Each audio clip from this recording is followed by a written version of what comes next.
Bom, nós vamos hoje abrir a nossa Bíblia no livro de Josué.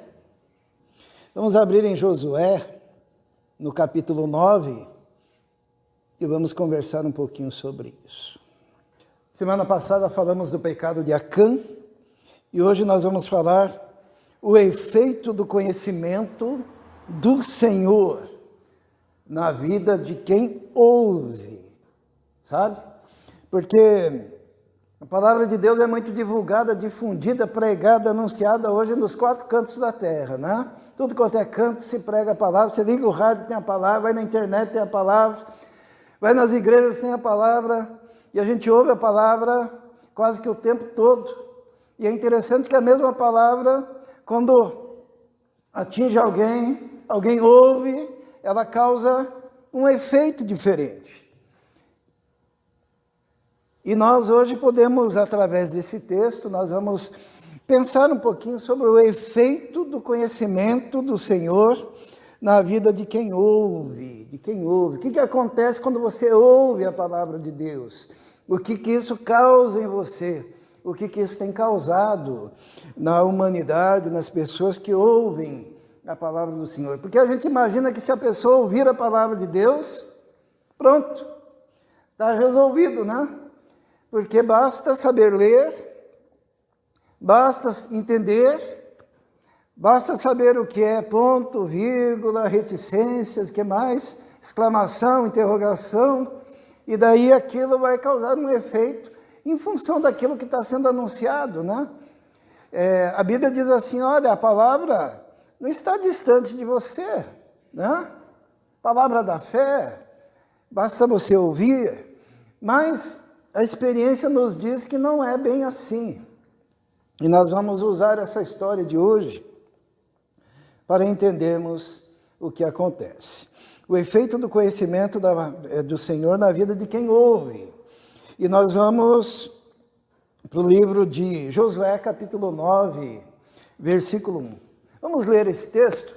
Diz assim, e sucedeu que, ouvindo, então está grifado ali, ouvindo isso, todos os reis que estavam aquém do Jordão, nas montanhas e nas campinas, em toda a costa do grande mar, em frente do Líbano, os heteus e os amorreus e os cananeus e os perizeus, os heveus e os jebuseus, todos ouviram, né?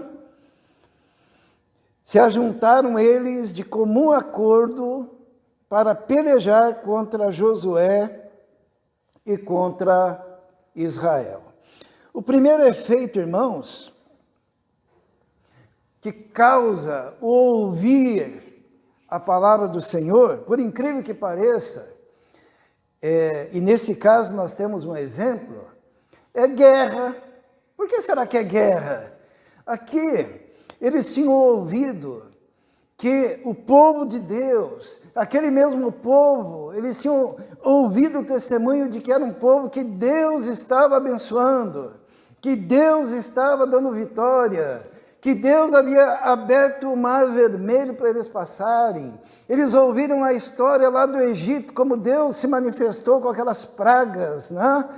E como em cada lugar que eles iam, o Deus de Israel abençoava e eles ganhavam nas batalhas. Eles tinham ouvido. E daí, o que eles pensaram? O que nós pensaríamos aí? A gente sabe que vem o exército do Senhor aí, que é um exército vitorioso, poderoso. Qual seria a nossa posição diante disso?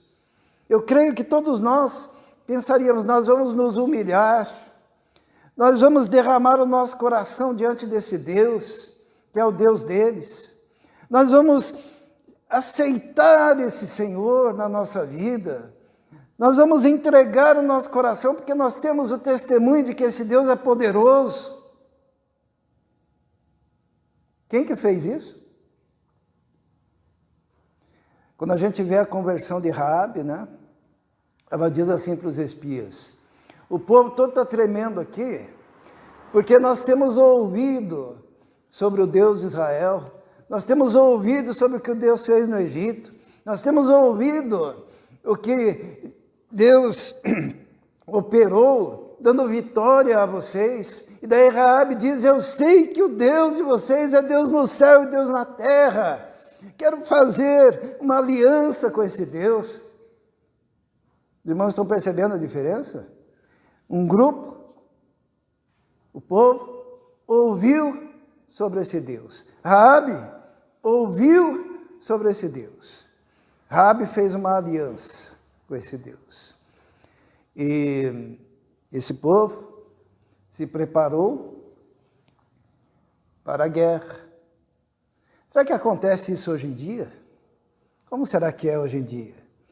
Quando a pessoa ouve sobre esse Deus. Mas sabe, às vezes as pessoas não querem aceitar o que ouvem, né? Nós vamos ver um exemplo disso. Vamos abrir a nossa Bíblia, lá em Lucas, no capítulo 4, a partir do versículo 14.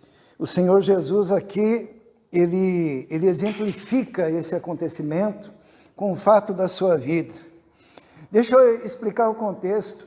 Jesus morou toda a infância e adolescência dele, aonde?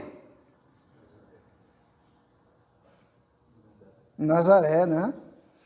E depois ele mudou-se para Cafarnaum, aonde ele começou o ministério dele. E lá em Cafarnaum ele começou a fazer milagres, começou a pregar, começou a anunciar, começou a transmitir. A multidão ia atrás dele. E o povo lá de Nazaré, onde viram ele crescer, começaram, olha, uma pessoa famosa saiu do nosso meio, né? Jesus está fazendo milagres, está pregando, está anunciando. E Jesus, aqui nesse texto, ele volta lá para a terra onde ele passou a sua infância, e todos ficam naquela expectativa, porque Jesus estava indo para lá. Estavam todos felizes, né? As portas estavam abertas para ele. Então vamos ler, já com esse fundo que passamos, né? Diz assim, no versículo 14. Jesus voltou para a Galiléia no poder do Espírito, e por toda aquela região se espalhou a sua fama, ensinava nas sinagogas, e todos o elogiavam. Que coisa maravilhosa, né? Todos o elogiavam. Daí ele foi para Nazaré, é a terra dele, onde havia sido criado. E no dia de sábado entrou na sinagoga, como era seu costume, e levantou-se para ler. E foi-lhe entregue o livro do profeta Isaías. Abriu e encontrou o lugar onde está escrito: o Espírito do Senhor está sobre mim, porque Ele me ungiu para pregar boas novas aos pobres. Ele me enviou para proclamar liberdade aos presos, recuperação de vista aos cegos, para libertar os oprimidos e proclamar o ano da graça do Senhor. Jesus está chegando na sua cidade. A sinagoga está aberta para ele. Quando ele entra na sinagoga, o rabi dá o livro para ele, o livro do profeta Isaías, ele lê. E Jesus, então, ele vai preparar uma mensagem. Eu fico imaginando, né, que ele quando lê, por que será que ele para justamente e proclamar o ano da graça do Senhor quando ele lê? O que diz logo em seguida? Em Isaías. Não, porque Jesus não leu o resto. Eu vou falar o resto para os irmãos. Ele parou bem no lugar certo, né? Lá em Isaías está escrito: proclamar o ano da graça do Senhor e o dia da vingança. Jesus nem leu isso, tá? Ele foi só até ali, falando da graça, falando do amor, né?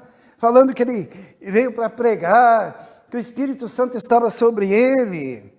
E no versículo 20 diz assim: então ele fechou o livro, devolveu ao assistente, assentou-se na sinagoga, todos tinham os olhos fitos nele, e ele começou a dizer-lhes: hoje se cumpriu a escritura que vocês acabaram de ouvir. Ele está falando, olha, a promessa se cumpriu. Versículo 22, olha, todos falavam bem dele. E estavam admirados com as suas palavras de graça que saíam dos seus lábios. Mas perguntavam, não é esse o filho do José? Eles começaram a pensar assim, esse cara aí a gente conhece, é o filho de José. Jesus lhes disse, é claro que vocês me citarão esse provérbio, médico, cura-te a ti mesmo. Faz aqui na sua terra o que ouvimos que fizeste em Cafarnaum. Continuou ele, digo-lhes a verdade, nenhum profeta é aceito na sua terra. A coisa começa a mudar, né? Mas quando Jesus vai no cerne da sua mensagem, como a sua mensagem não se coadunava com a expectativa do povo, porque ele começa a dizer assim, continuou ele, versículo 25, asseguro-lhes que havia muitas viúvas em Israel no tempo de Elias, quando o céu foi fechado por 3 anos e meio, e houve uma grande fome em toda a terra. Contudo, Elias não foi enviado a nenhuma delas, senão a viúva de Serepta, na região de Sidom. Também havia muitos leprosos em Israel, no tempo de Eliseu, o profeta. Todavia, nenhum deles foi purificado, somente Naamã, o sírio. Quando Jesus começa a pregar e a dizer a graça de Deus atinge a viúva de Serepta, embora tinha muitos judeus lá, muitas viúvas judias, o Senhor escolheu aquela viúva que morava lá no meio do povo pagão, em Serepta, na terra de Jezabel, na terra de Baal.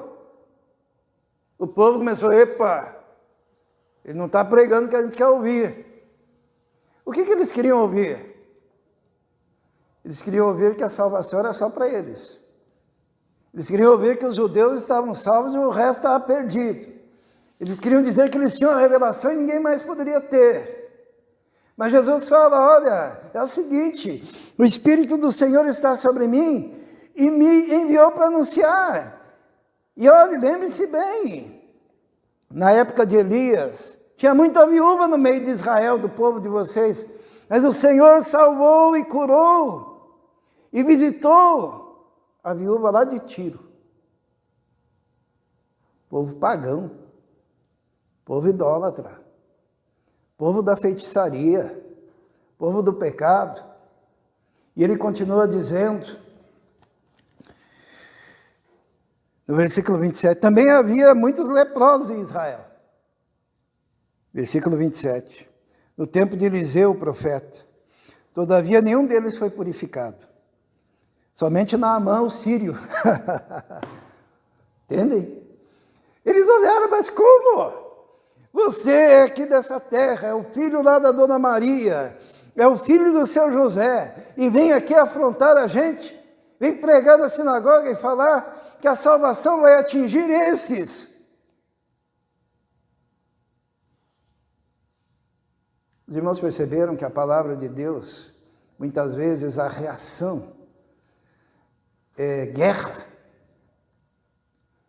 Por isso que eu fico muito assustado quando a gente prega a palavra de Deus e todo mundo bate palma. Né?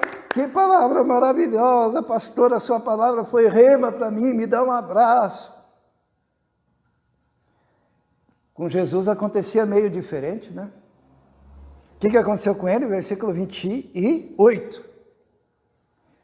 Quando ele pregou isso, esse sermão, todos os que estavam na sinagoga ficaram furiosos quando ouviram isso.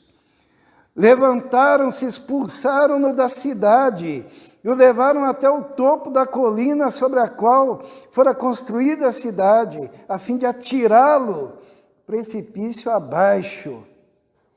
Mas Jesus passou por entre eles e retirou-se. Os irmãos estão percebendo a reação do povo à palavra de Deus.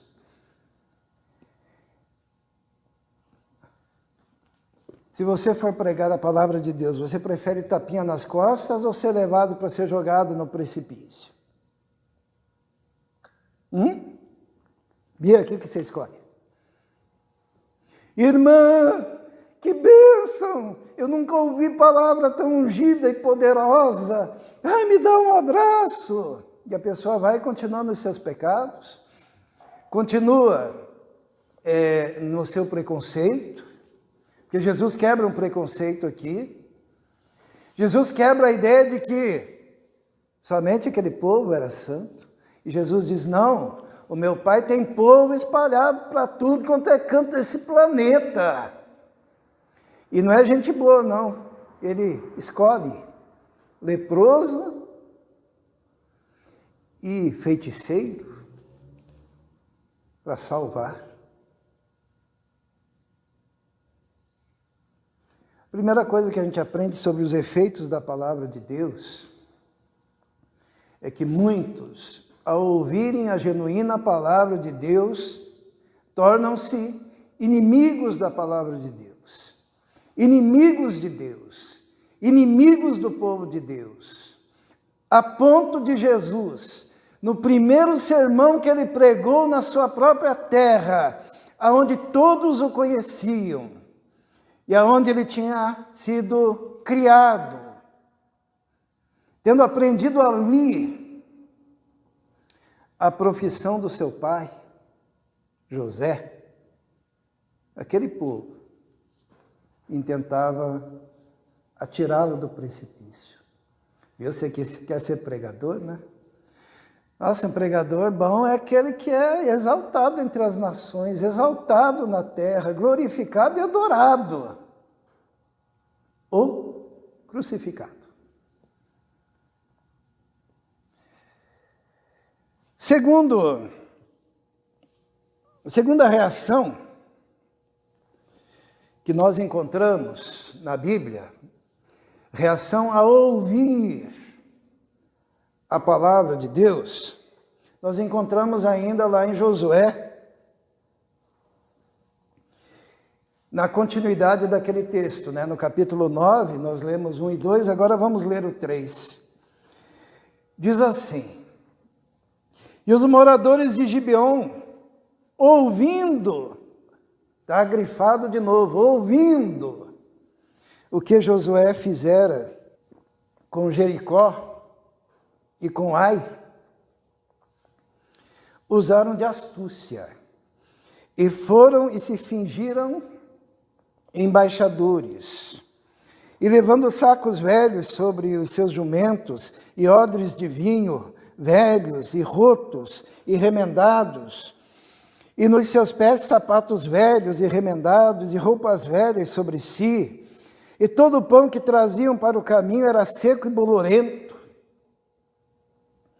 E vieram a Josué ao arraial, a Gilgal, e disseram a ele e aos homens de Israel: viemos de uma terra distante, fazei, pois, agora acordo conosco.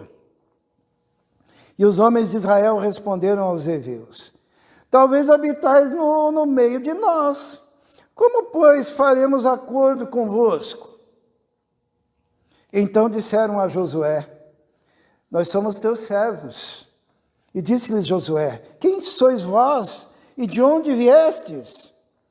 E lhes responderam: os teus servos vieram de uma terra muito distante, por causa do nome do Senhor teu Deus, porquanto ouvimos a sua fama, ouvimos, e tudo quanto fez no Egito, e tudo quanto fez aos 2 reis dos amorreus, que estavam além do Jordão, a Sion, rei dos hebreus, a Og, rei de Bazã, que estava em Asterote. Vamos resumir essa história. Tinha um povo lá, os gibeonitas, que quando viram que o exército de Deus estava chegando, eles disseram: vamos enganar esse povo.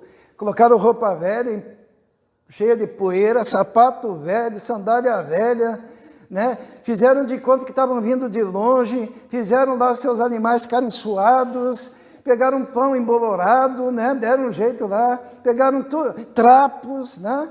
E chegaram para Josué e disseram a Josué: faz um acordo conosco, faz um juramento aí de que não fará nada, que nós viemos lá de longe para fazer parte do povo de Deus. A gente veio lá de longe, porque nós ouvimos tudo aquilo que Deus Todo-Poderoso fez, como Ele libertou, o que Ele fez no Egito, o que Ele fez com os reis, como deu vitória a vocês, e nós estamos aqui.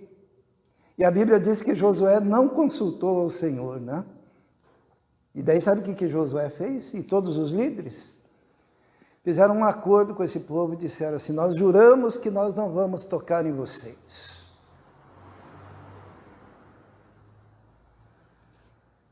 3 dias depois, Josué descobriu que o povo era dali mesmo. E daí Josué chegou para eles e falou: por que vocês fizeram isso? Porque nós ouvimos como Deus é poderoso, a gente teve medo e pensou, é melhor se aproximar desse povo. E daí eles vieram com astúcia, com mentira, com engano, numa aproximação interesseira. E Josué falou o quê? Tudo bem, nós fizemos o juramento, e se a gente quebrar esse juramento, nosso Deus não vai se agradar. Porém, vocês serão nossos servos, lenhadores aqui na terra. Vocês vão pegar lenha, vão carregar os vasos de água para a gente. Vão ficar aqui junto, mas serão tratados assim. Será que existe isso hoje em dia? Aproximação interesseira do povo de Deus? Aproximação através de enganos, de embustes. Aproximação porque vê alguma vantagem. Nós temos muitas igrejas que crescem porque prometem algum tipo de vantagem para a pessoa. Porque nós falamos agora dos batistas, né? Qual o único meio de entrada para ser membro de uma igreja batista?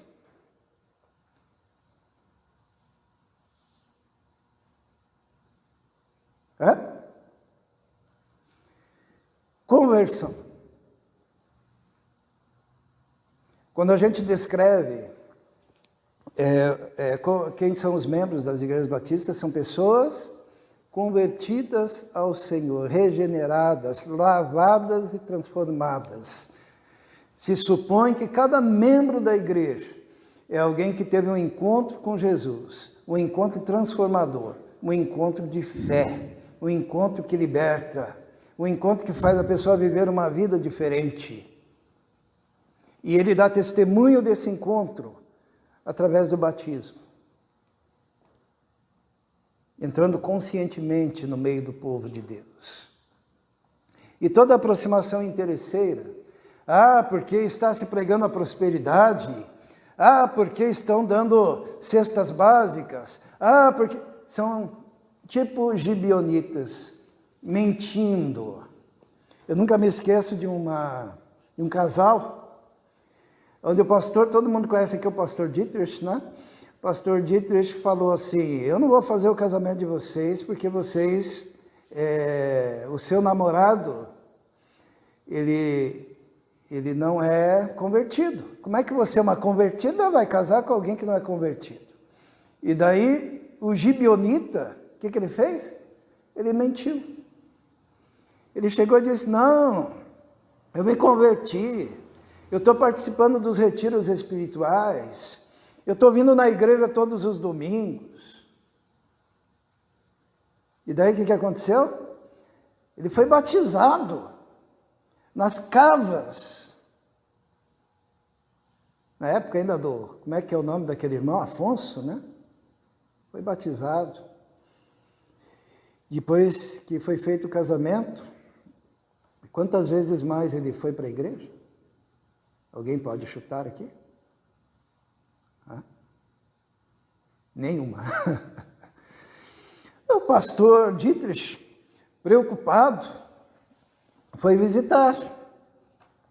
E na primeira visita, o jovem, agora casado, conseguiu o que ele queria, porque a aproximação era interesseira.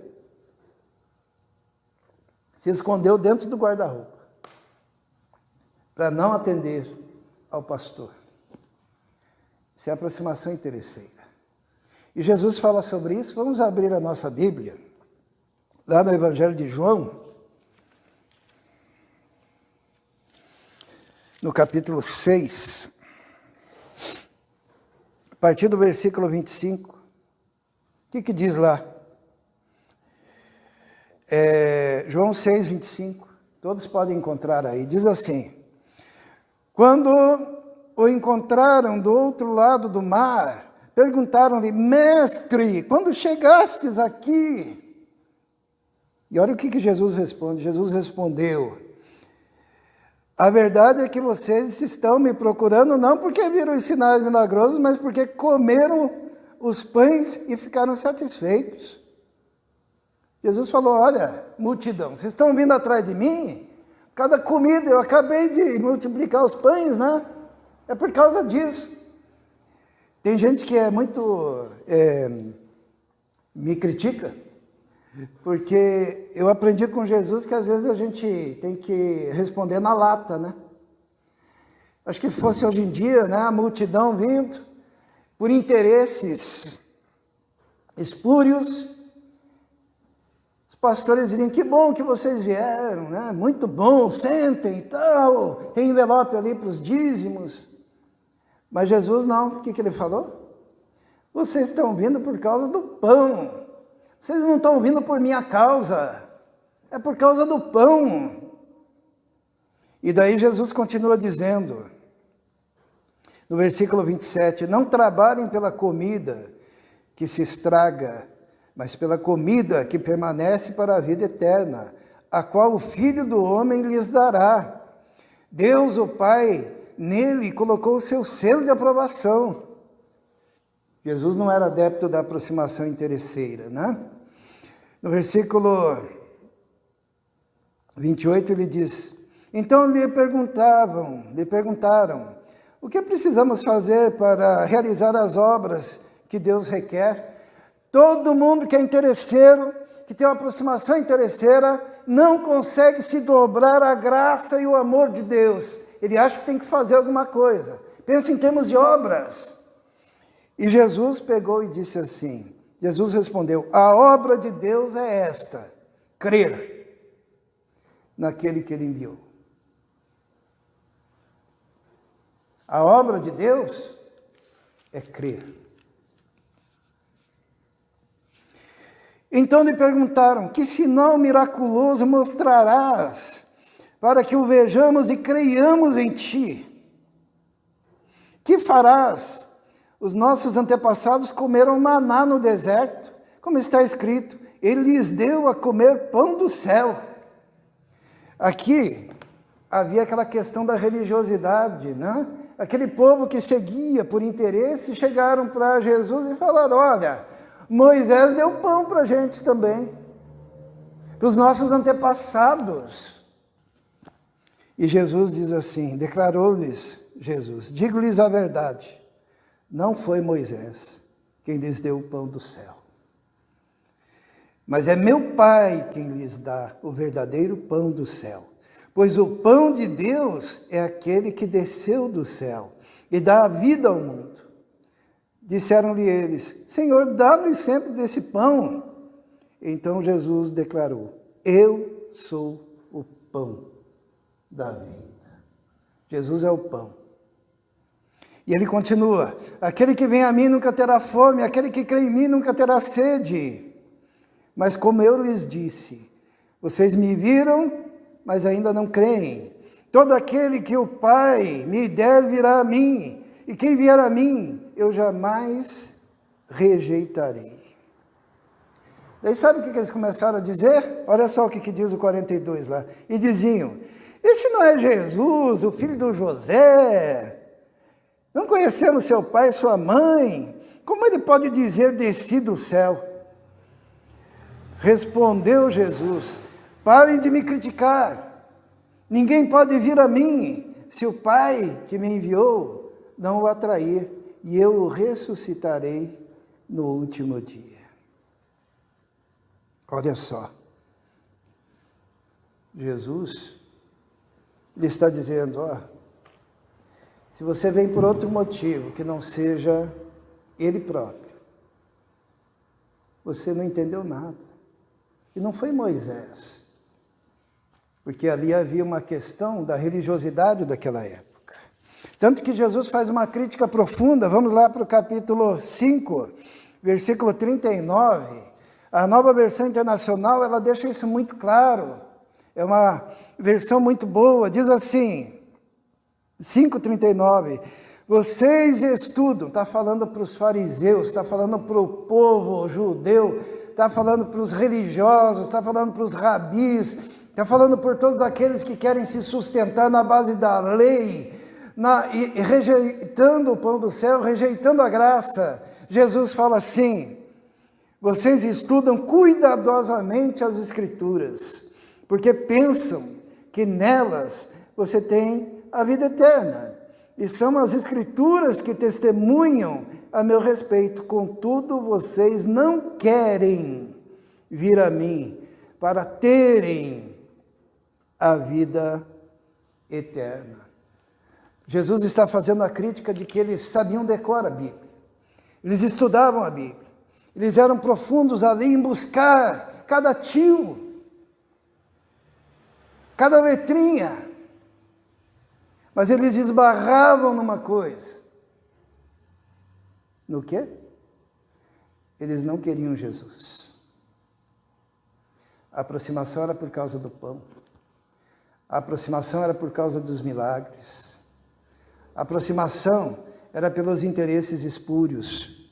Assim como lá em Josué, vamos voltar lá para Josué, no capítulo 9, a aproximação era interesseira. Eles foram mentindo a respeito de tudo e acabaram sendo poupados, os gibeonitas, no caso lá de Josué, né? Mas será que não foi bom? Afinal, foi um povo que foi poupado, né? Sem conversão, mas poupado. Foi bom ou não? Porque Deus tinha determinado que deveriam ser eliminados, porque a ira de Deus já tinha transbordado sobre aquele povo que tinha rejeitado absolutamente a Deus. E quando Josué faz aquele pacto, ele abriu a porta para quê? Para uma convivência. O que essa convivência produz? Eles trouxeram para o meio do povo seus costumes, seus ídolos, suas ideias, e contaminaram o povo de Deus, pervertendo a fé. Na igreja, isso também pode acontecer, né? Nós falamos agora há pouco que a porta de entrada para ser membro da igreja é o quê? Conversão. Quando não é, irmãos, as portas estão escancaradas. E tudo aquilo que a Bíblia fala, porque a Bíblia fala com clareza, né? Que não herdarão o reino dos céus. Temos lá 2 cidades, e mais a periferia daquela cidade, a gente falou semana passada, que foi destruída por causa desse pecado. Quando você abre as portas, quando você escancara as portas, a gente esquece que Jesus mesmo falou que a porta é estreita, o caminho é apertado, poucos passam por esse caminho. Josué permitiu essa aproximação interesseira, que contaminou o povo. E finalmente, irmãos, efeitos de ouvir a palavra de Deus. O primeiro efeito, qual era mesmo? Guerra. O segundo efeito, aproximação interesseira, que é os benefícios daquele povo. Agora, tem o terceiro efeito de quem ouve a palavra de Deus, é o efeito que foi causado em Raabe. Vamos ler novamente, né? O que Raabe disse? Raabe era uma prostituta, estava morando lá em cima do muro, e a cidade seria invadida, muito embora fosse uma cidade murada. Foram 2 espias lá, se hospedaram na hospedagem de Raabe, e ela escondeu os espias, e num dado momento ela disse assim: e disse aos homens, Bem sei que o Senhor vos deu esta terra, e que o pavor de vós caiu sobre nós, e que todos os moradores da terra estão desfalecidos diante de vós. Isso é Raabe falando. Eu gosto disso. Bem sei que o Senhor vos deu esta terra. Os irmãos sabem por que o deserto virou um grande cemitério para todos aqueles que saíram do Egito, debaixo da liderança de Moisés? Sendo que entraram na terra prometida Josué e Calebe, e aqueles que nasceram no deserto, mas aqueles que saíram do Egito, foram enterrados, e ficaram 40 anos vagando, por causa da incredulidade. Eles não creram no Senhor. Mas Raabe, o que ela diz? Eu sei que o Senhor vos deu essa terra. Ela tinha mais fé do que todos aqueles que saíram do Egito. Aqueles que saíram do Egito com a promessa de Deus de que habitariam na terra prometida, não creram. Apenas Josué e Calebe creu. Mas aquela mulher estrangeira que morava em Jericó, que era uma prostituta, ela creu. E por que ela creu? Ela disse, bem sei que o Senhor vos deu essa terra.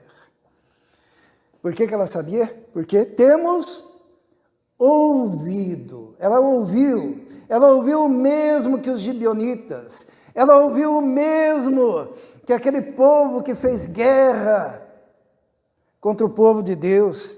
Ela ouviu as mesmas coisas, só que o efeito na vida dela foi totalmente diferente. Porque temos ouvido que o Senhor secou as águas do Mar Vermelho diante de vós, quando saíeis do Egito, e que o fizestes aos 2 reis dos amorreus, a Sião e a Og, que estavam além do Jordão, os quais destruístes. O que ouvindo, desfaleceu o nosso coração, e em ninguém mais há ânimo algum, por causa da vossa presença, porque o Senhor vosso Deus é Deus em cima dos céus e embaixo na terra. Ela cria, ela confiou em Deus, ela ouviu a mesma coisa, só que aquilo foi misturado com fé. E ela diz assim, agora, pois, jurai-me, vos peço, pelo Senhor, que como usei de misericórdia para convosco, vós também usareis de misericórdia para com a casa do meu pai.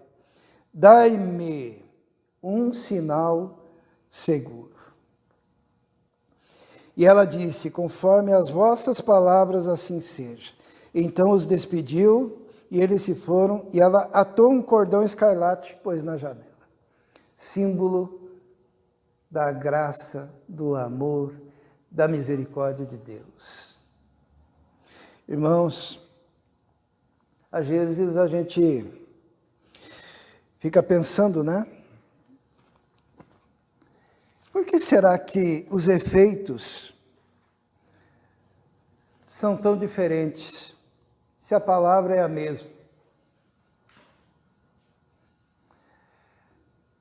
Existem pessoas que estão em guerra com o Evangelho, estão em guerra com a igreja, estão em guerra com o povo de Deus, porque ouviram a mensagem.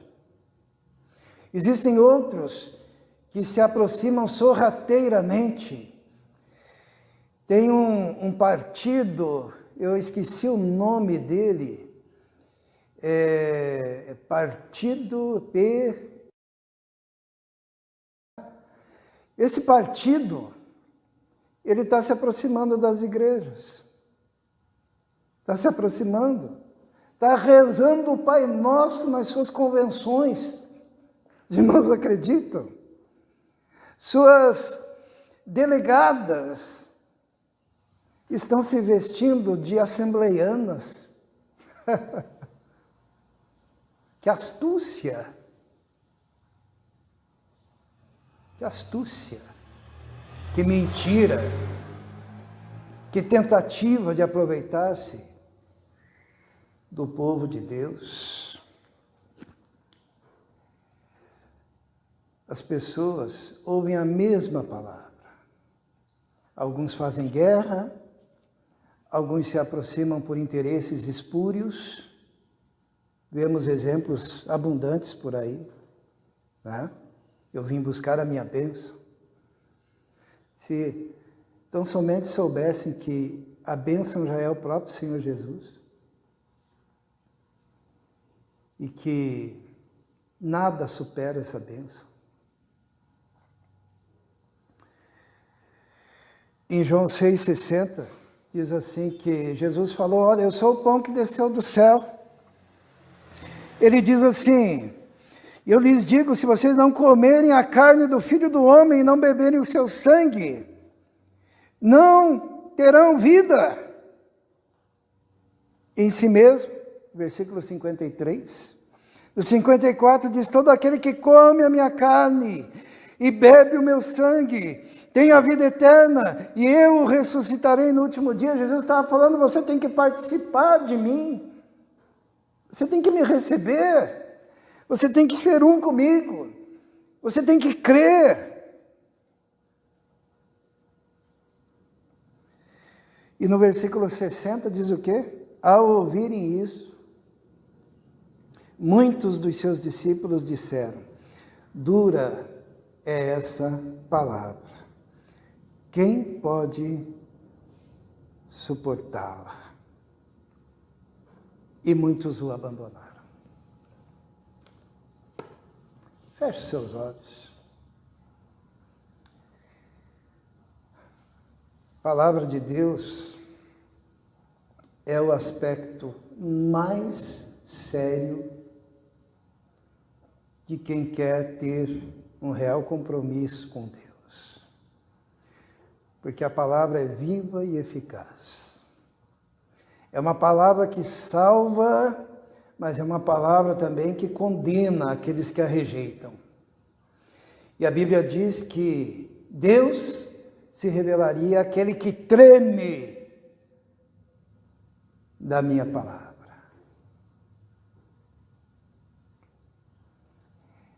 As reações à palavra são diferentes. E dependendo da reação à palavra, será o destino da sua alma, da sua vida. Jesus, ele quando se apresenta, ele é o Logos, ele é a palavra. No princípio era o Logos, no princípio era o Verbo, no princípio era a palavra. E se o teu compromisso não for ardente com a palavra, a ponto de dizer que você come do sangue, come do pão e bebe do sangue, como é administrado na ceia do Senhor como simbolismo, você está longe do Senhor. Que você possa receber a palavra, gostoso no coração, como Zaqueu, como aqueles que creram e seguiram com o Senhor. Vamos orar. Senhor, muito obrigado porque temos esse privilégio tremendo de termos a Tua palavra, de podermos ler a Tua palavra, de podermos estudar a Tua palavra, de podermos receber no coração a Tua palavra, que é viva e eficaz. Nós te louvamos por isso, Senhor. E reafirmamos o nosso compromisso contigo e com a palavra, na dependência do Espírito Santo. Pedimos a Deus que possamos anunciar, cientes de que parte da semente cairá num lugar que não produz, mas que há parte da semente que produzirá. Pedimos então a Tua graça, a Tua bênção, a Tua direção, a unção, a capacitação do Teu Espírito. E a bênção, Senhor, sobre o Teu povo, que saiam daqui proclamando com a vida, com os lábios, a Tua palavra. Em nome de Jesus. Amém.